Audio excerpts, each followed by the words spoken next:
네, 수요일 현장 엑스레이 오늘 순서 본격적으로 출발을 해보겠습니다. 자, 먼저 함께 해주실 전문가부터 소개를 해드릴 텐데요. UNS 하우징의 신규철 전무님 나와주셨습니다. 네, 전무님 안녕하세요. 네, 안녕하세요. 네, 인사 말씀 부탁드립니다. 네, 안녕하세요. UNS 하우징의 신규철 전무입니다.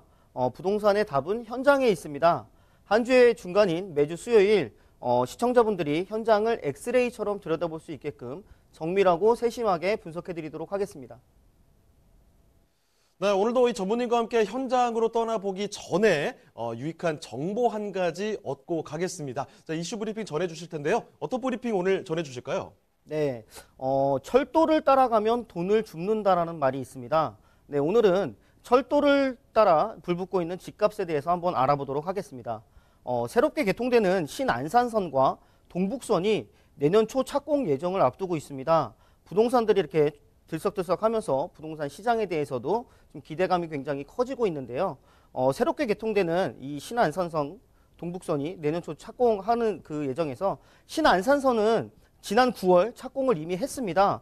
노선을 들여다보면 경기 안산, 시은, 광명, 영등포, 여의도 등 총 44km 구간을 15개 정거장으로 해서 2024년 완공 시 안산에서 여의도까지 25분이면 이동이 가능하게 되어 기존보다 약 한 50에서 75% 정도 단축될 전망을 보이고 있습니다.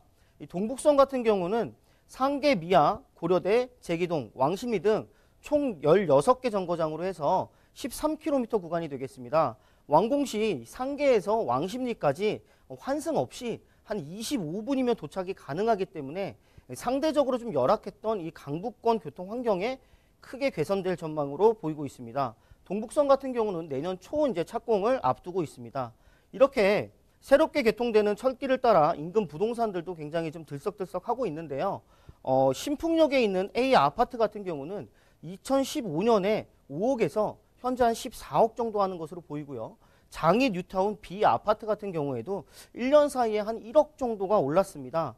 이렇게 중심권을, 서울 중심권을 관통하는 교통호재가 아님에도 불구하고 역시 이 교통호재는 인근 부동산의 가격을 좀 상승시키는 역할을 한다라고 정리할 수가 있겠고요.